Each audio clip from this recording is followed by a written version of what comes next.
અગ્નાસીમો સ્વતંત્રતા પર્વ કોંગ્રેસ સમિતિ દ્વારા 15મી ઓગસ્ટની ઉજવણી કરવામાં આવી છે. કોંગ્રેસના નેતાઓ પણ ખાસ ઉપસ્થિત રહ્યા છે. ભારતમાં અગ્નાસીમાં સ્વતંત્રતા પર્વની ધામધૂમપૂર્વક ઉજવણી થઈ રહી હોય ત્યારે વડોદરા શહેરમાં પણ રંગેચંગે ઉજવણી થઈ રહી છે. શહેર કોંગ્રેસ સમિતિ દ્વારા આજે કોંગ્રેસ કાર્યાલય ખાતે શહેર કોંગ્રેસ સમિતિના પ્રમુખ ઋત્વિજ જોશીના અધ્યક્ષસ્થાને ધ્વજવંદનના કાર્યક્રમનું આયોજન કરવામાં આવ્યું છે, જેમાં મોટી સંખ્યામાં કોંગ્રેસના નગરસેવકોથી લઈ કોંગ્રેસના કાર્યકર્તાઓ ઉપસ્થિત રહ્યા છે. બધા નામી અનામી નેતાઓ બલિદાન યોગદાનના કારણે આ દેશમાં આઝાદીની લડાઈએ વેગ પકડ્યો. અંગ્રેજોની સામે આ દેશમાં આઝાદીની લડાઈએ વેગ પકડ્યો. મહાત્મા ગાંધી સાઉથ આફ્રિકાથી આવ્યા પછી 1905માં જ્યાં દેશમાં આઝાદીની લડાઈની શરૂઆત થઈ કે જ્યારે ગોપાલકૃષ્ણ ગોખલેજી દ્વારા એમને સૌ પ્રથમ તો આપણા માધ્યમથી તમામ નગરજનોને આજે 79માં સ્વાતંત્ર્ય દિવસની ખૂબ ખૂબ શુભેચ્છા પાઠવું છું. અને આ સ્વતંત્ર દિવસ જે આપણે મનાવી રહ્યા છે ત્યારે આ સ્વતંત્રતા મેળવવા માટે જે લોકોએ નામી અનામી જે ત્યાગ કુરબાની બલિદાન આપ્યા, શહીદ થયા, મહાત્મા ગાંધી હોય, સરદાર વલ્લભભાઈ પટેલ હોય, પંડિત જવાહરલાલ નહેરુ હોય, વીર ભગતસિંહ હોય, સુખદેવ રાજગુરુ હોય, મૌલાના આઝાદ હોય, આવા નામી અનામી તમામ નેતાઓએ જેમને આ દેશ માટે કુરબાની આપી, ત્યારે કેટલી કુરબાની બાદ આપણે દેશમાં આઝાદી મળી, સંવિધાન બન્યું, બંધારણ બન્યું અને બંધારણને સંવિધાને આપણને અધિકારને હક્કો આપ્યા.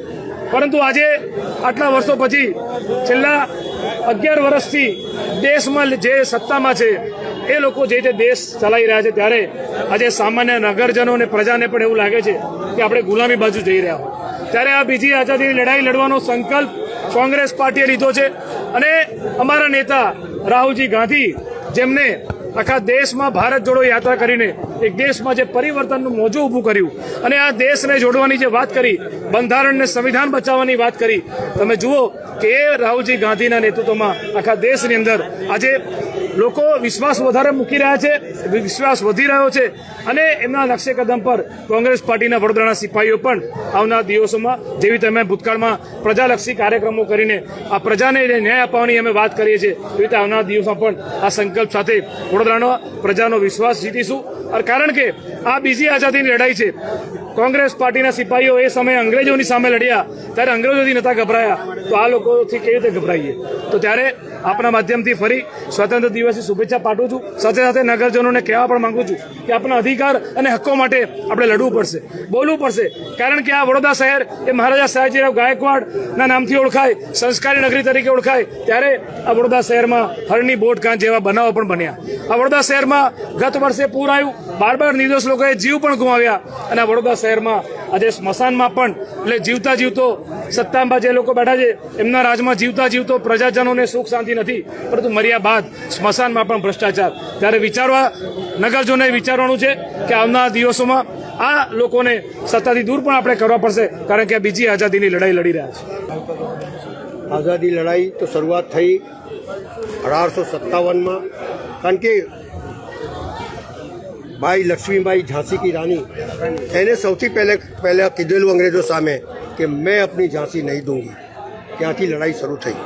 1857 का वो गदर रानी थी या दुर्गा थी, वह स्वयं वीरता का अवतार, देख मराठे पुलकित होते उसकी तलवारों के वार, सैन्य घेरना दुर्ग तोड़ना होते उसके प्रिय खिलवाड़, महाराष्ट्र कुल देवी भी उसकी भी आराध्य भवानी थी और खूब लड़ी मर्दानी वो तो झांसी वाली रानी.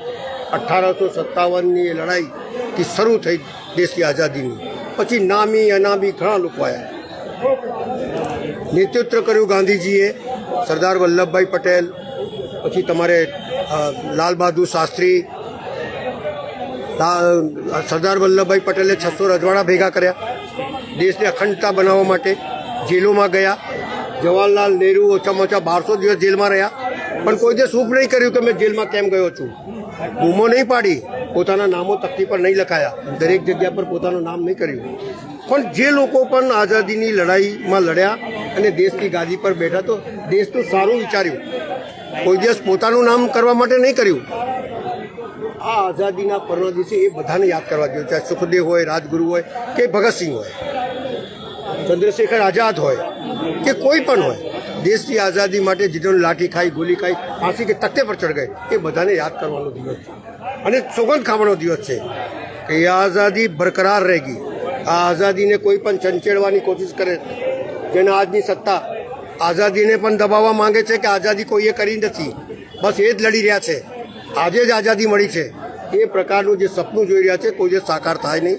કોંગ્રેસનો એક એક કાર્યકર્તા આઝાદીની મહોજત બી કરશે, એની રક્ષા બી કરશે અને સંવિધાનને પણ બચાવશે. જે બાબા આંબેડકર બધાને નાનાથી નાના માણસને સંવિધાનના જરીએ લોકોને ન્યાય મળે, લોકો બોલી શકે, લોકોની તાકાત બધે આપીને ગયા છે, એને પણ સાચવવાની કોંગ્રેસ પાર્ટીના કાર્યકર્તાની જવાબદારી છે. આજના દિવસે હું એટલું જ કહીશું કે આઝાદીની લડાઈ માટે જે લોકોએ પણ નામી અનામી લાઠી ખાધી, ગોલી ખાધી, ફાંસીના માથે પર ચડી ગયા, પણ આઝાદી મેળવી, એ આઝાદી આ આપણા ભારતની આઝાદી છે અને એ આઝાદીને કોઈ પણ દબાવવાની કોશિશ કરશે, કોઈ રીતે પણ દબાવવાની કરશે તો કોંગ્રેસના કાર્યકર્તાઓ આપને કહું છું કે એને સાચવજો. એ આઝાદી અમૂલ્ય છે.